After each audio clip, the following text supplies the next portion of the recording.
Hey, what up anyone is watching? This is View with Eyes, and today I'm gonna dive into what is arguably the most iconic anime in the universe. I'm gonna pick a few of the best moments from Z, GT, and Super. The only reason I'm not mentioning the original Dragon Ball is because I never really finished it, but I will for sure remedy that in the future.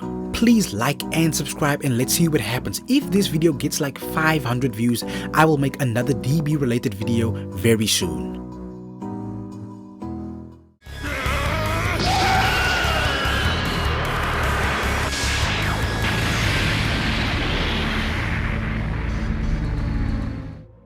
I know this is not really a great moment for the heroes of this illustrious anime, but it is one of the craziest experiences I've had watching this franchise. Dragon Ball is an anime with no shortage of planet busters, and Earth has had its say of moments where the entire planet could have been wiped out. Vegeta tried to destroy the planet and failed, Cell tried to blow up the planet twice in the same saga and failed, but Kid Buu did that mere moments after his transitioning.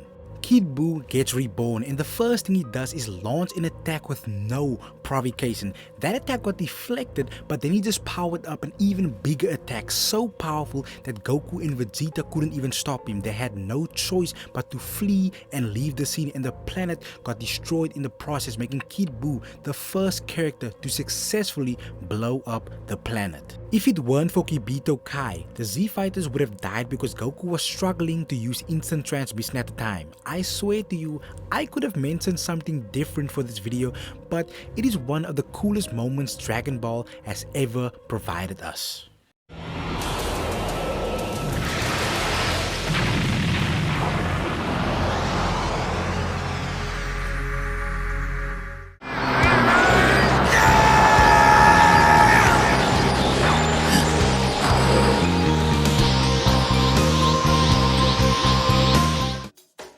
If there are talks about the absolute greatest moments in anime, this is for sure to make an appearance in that conversation.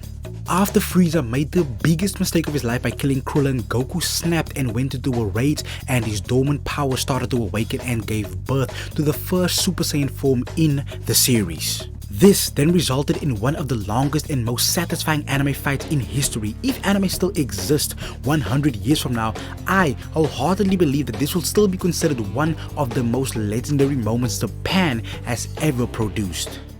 Hey, look out behind you! Get down now!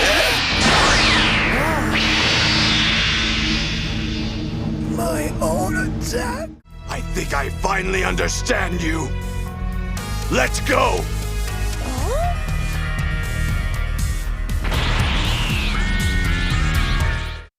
Vegeta is easily the most arrogant and prideful character in the series, but looking at how he started out from his first arrival on Earth to Namek to the Cell Saga and then to the Buu Saga, he easily has one of the greatest redemption arcs. His sacrifice here was of course in vain because Buu almost immediately regenerated, but the sentiment behind it was special. For such a prideful and stern character like Vegeta to throw all of that aside and make the ultimate sacrifice was an example of top tier character development. I think everyone was a fan of Vegeta before this, but after this display, I bet everyone turned into a lifelong fan.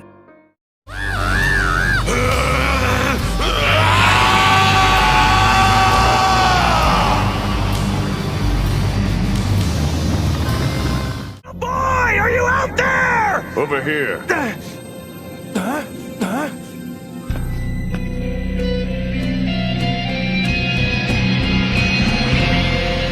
Piccolo, it's you. These days, it feels like everyone on the internet hates GT, but I never had that problem. I know there are a lot of other things that I could have mentioned, but this is something that is seared into my memory, and it is one of the reasons why I love Piccolo so much. After the whole Black Star Dragon Balls and Baby debacle, the Earth was on the verge of exploding, and Goku was using instant transmission to help people get off the planet. Eventually, Goku ran out of power and couldn't use instant transmission anymore, but Piccolo came to his rescue. The Namekian could have avoided death here, but he instead chose to sacrifice himself in order for the Black Star Dragon Balls to never be used again. I also like that before he died, he had one last conversation with Gohan. I know there are so many amazing showcases of power and flashy exploding scenes in this legendary anime, but this was a top tier moment for me. Piccolo, don't leave us. Piccolo!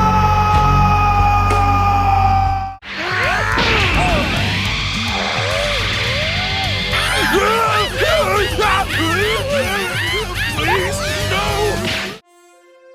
The Buu saga was one hell of a roller coaster because every time the Z fighters thought they had a victory, Buu just regenerated or transformed into a different, stronger version of himself. The fight finally culminated on the sacred planet of the Kais, and for the most part it was a very one-sided affair. Super Saiyan 3 was out of the question, but Goku still had one trick up his sleeve. What makes this spirit bomb so special to me is that this was the first spirit bomb Goku delivered that actually got the job done.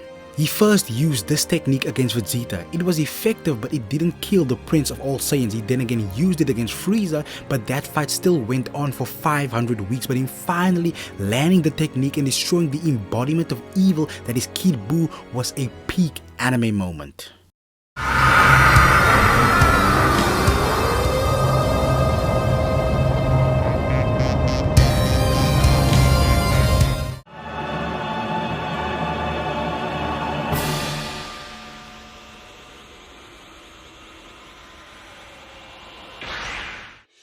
I think it would have been one of the biggest signs of disrespect for me not to mention Goku vs Jiren. Now, Dragon Ball Super did not resonate with me like it did with others, but I would be an idiot to say that this fight wasn't sensational. It was so mind-blowing that it broke the internet. That was the first time I've ever witnessed an anime doing that.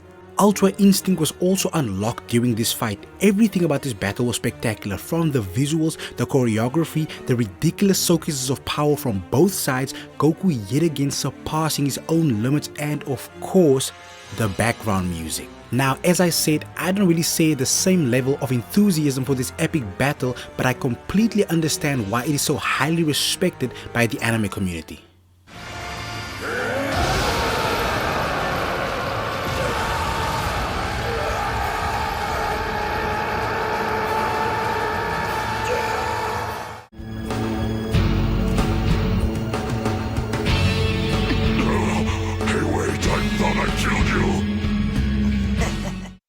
I don't care what anyone thinks, but ZT is making another appearance in this video. Omega Shenron proved to be a very formidable opponent. During the Gogeta portion of the fight, Omega could have been defeated, but due to Gogeta's overconfidence and the time limit of the fusion, he couldn't get the job done. When Goku reverted back to his base form, there was no hope because Shenron was just too powerful. After it looked like Omega killed Goku, our MC came back and decided to go for the ultimate desperation move, the Spirit Bomb. Due to Goku, Pan, and Trunks' adventure in space, they made a few new friends all over the universe, and with the added power of the people of Earth, this turned into the biggest spirit bomb that has ever been seen. And with this universal spirit bomb, Goku yet again overcame the odds.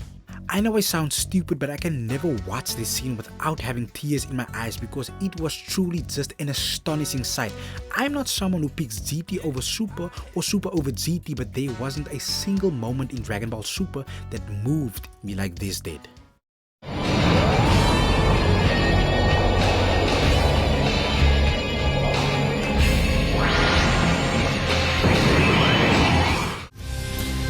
Is to go even further beyond!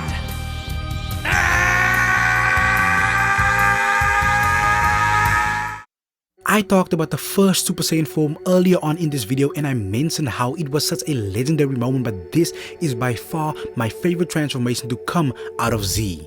It was just so great to see Goku yet again pushing the boundaries and ascending to an unheard of level of power. The scene by itself is impressive, but the driving force that pushes the scene above and beyond was the music in the background. I know this was basically just Goku screaming for like 6 minutes, but out of all the scenes in Dragon Ball Z, GT, and Super, this is the one that I have rewatched the most.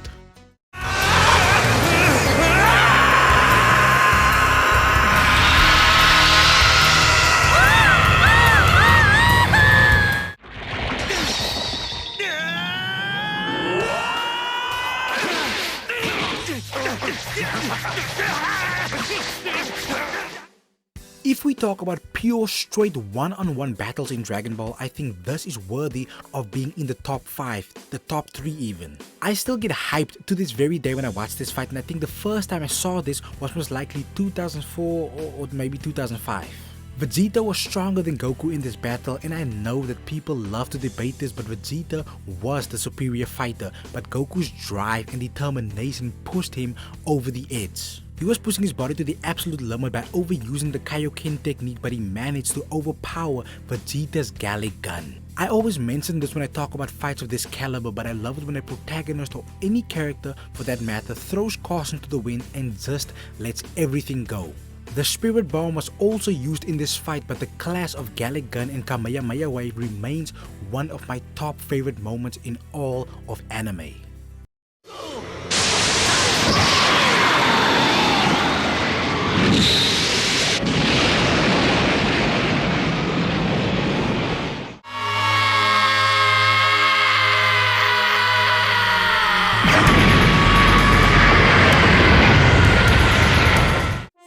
Gohan's dormant powers got teased right in the beginning of the DBZ storyline, and it was just so satisfying to see him finally shine to his fullest potential during the Cell Saga. Goku was always the one to save the day, so it was actually refreshing to see Gohan walk in his father's footsteps.